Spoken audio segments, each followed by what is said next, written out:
বন্ধুরা, কোলেস্টেরল নিয়ে আমরা অনেকেই কিন্তু খুব সমস্যায় আছি। কারণ যে কোনো কারো বর্তমানে দেখা যাচ্ছে রক্তে কোলেস্টেরলের মাত্রা দ্রুত কিন্তু বৃদ্ধি পাচ্ছে। আপনার রক্তে যদি কোলেস্টেরলের মাত্রা বৃদ্ধি পায়, তাহলে এইভাবে কিন্তু আপনার যে আর্টারিগুলো রয়েছে এখানে ব্লক হতে পারে, সমস্যা আপনার কিন্তু অনেক দেখা যেতে পারে।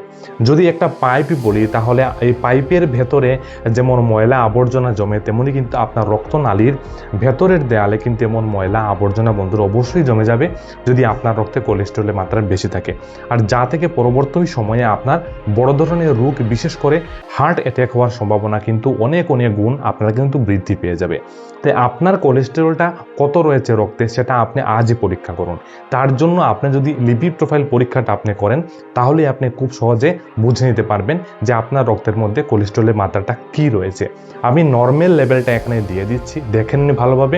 এই নর্মাল লেভেলের উপরে যদি আপনার শরীরে কোলেস্টেরলটা থাকে, তাহলে কিন্তু আপনার শরীরে সমস্যা দেখা দিচ্ছে, আপনাকে সেটা ঠিক করাটা খুব বেশি প্রয়োজন। বন্ধুরা, আজকের ভিডিওতে আমরা আলোচনা করব যে কোলেস্টেরল আমাদের শরীরে কেন বৃদ্ধি পায় এবং কিভাবে কোন খাবারগুলোকে কন্ট্রোল করলে বা কি জিনিস অবলম্বন করলে আপনারা আপনাদের রক্তের কোলেস্টেরলটাকে খুব দ্রুত কিন্তু কমিয়ে আনতে পারবেন। ভিডিওটা সম্পূর্ণ দেখার অবশ্যই বন্ধুরা অনুরোধ রইল আপনাদের কাছে। দেখুন, কোলেস্টেরল এমন একটি আঠালো পদার্থ বা চর্বি আমি বলবো, যেটা শরীরের মধ্যে যখন বেশি পরিমাণে বাড়ে তখন কিন্তু রক্তনালী ব্লক হওয়া, তাছাড়া পায়ে ব্যথা, বিভিন্ন নার্ভের সমস্যা, এমন আরো বিভিন্ন নানান সমস্যা, স্টোন হওয়ার সমস্যা, এগুলো কিন্তু আপনার শরীরে সৃষ্টি করতে পারে। যদি বৃদ্ধি পায় তাহলে সেটাকে অবশ্যই কমাবেন। কিছু খাবার বলছি বন্ধুরা, এই খাবারগুলো যদি আপনারা কন্ট্রোল করতে পারেন, তাহলে খুব সহজেই আপনি কিন্তু আপনার শরীরের কোলেস্টেরলটাকে দ্রুত কিন্তু বন্ধুরা কমিয়ে আনতে পারবেন। তো প্রথমে যে খাবারটা সেটা বলবো যে ভাজা পোড়া যে খাবারগুলো রয়েছে, ভাজা পোড়া, তৈলাক্ত, খুব তেলে ভাজা খাবার যেগুলো রয়েছে, নিয়মিত আপনি সেবন করছেন, এই খাবারগুলো আপনি যদি কন্ট্রোল না করেন, তাহলে আপনার রক্তে কোলেস্টেরল কিন্তু দ্রুত বৃদ্ধি পাবে। দ্বিতীয় বলবো প্রসেস করা মাংস। অনেকে মাংসকে বিভিন্নভাবে প্রক্রিয়া করেন, সেই প্রক্রিয়া করা মাংস থেকে আপনি দূরে থাকবেন। এটা যদি আপনি বা যে খাবারেই প্রক্রিয়া করা জিনিস রয়েছে সেই খাবার আপনি যদি বেশি পরিমাণে সেবন করেন, আপনার শরীরে কিন্তু কোলেস্টেরলের মাত্রাটা দ্রুত বৃদ্ধি পাবে। বন্ধুরা, চর্বিযুক্ত লাল মাংসর মধ্যে কিন্তু প্রচুর মাত্রায় বন্ধুরা কোলেস্টেরল থাকে, আপনার শরীরে কোলেস্টেরলের মাত্রাটা বৃদ্ধি করতে পারে। তাই বেশি পরিমাণে মাংস খাওয়া থেকে, লাল মাংস খাওয়া থেকে বিশেষ করে আপনি কিন্তু দূরে থাকবেন।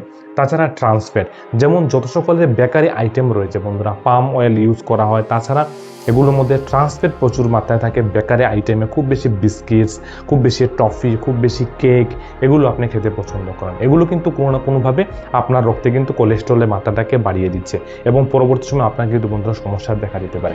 তাছাড়াও ফাস্ট ফুড বন্ধুরা খুব বেশি পরিমাণে আমরা সেবন করছি, আর এই ফাস্ট ফুড সেবন করার ফলে কিন্তু আমাদের শরীরে এটা হচ্ছে যে রক্তে কোলেস্টেরলের মাত্রা বৃদ্ধি পাচ্ছে। সুগারি ফুড, মিষ্টি জাতীয় যে সকল খাবার রয়েছে, সেই খাবারগুলো যদি আপনারা বেশি পরিমাণে সেবন করেন, আপনার রক্ত কোলেস্টেরল বাড়বে, ডায়াবেটিক হবে, আপনার শরীরে চর্বি বেশি পরিমাণে জমবে, ওবেসিটি আপনার শরীরে কিন্তু অবশ্যই হবে। দেখুন বন্ধুরা, এই খাবারগুলো কিন্তু 25 to 30% আপনার শরীরে কোলেস্টেরলটাকে বৃদ্ধি করে দেওয়ার জন্য কিন্তু দায়ী থাকে। বাকিটা আপনার লিভার প্রসেস করে দেয়। লিভারের স্বাস্থ্যটাকে ভালো রাখা খুব বেশি প্রয়োজন। একটা কথা বলে দিই বন্ধুরা, আপনারা যদি সিম্পল লিপিড প্রোফাইল পরীক্ষাটা আপনি করেন, রক্তের পরীক্ষা খালি পেটে করতে হয়, এই ব্লাড টেস্টটা 400 থেকে 500 টাকার মধ্যে আপনি যদি করেন, তাহলে আপনি বুঝতে পারবেন যে আপনার রক্তে কোলেস্টেরলের মাত্রাটা বেশি রয়েছে কিনা। আর যদি বেশি থাকে, তাহলে এই খাবারগুলোর প্রতি যত্নশীল হন। আপনার ওজন আপনাকে নিয়ন্ত্রণে করার চেষ্টা করতে হবে।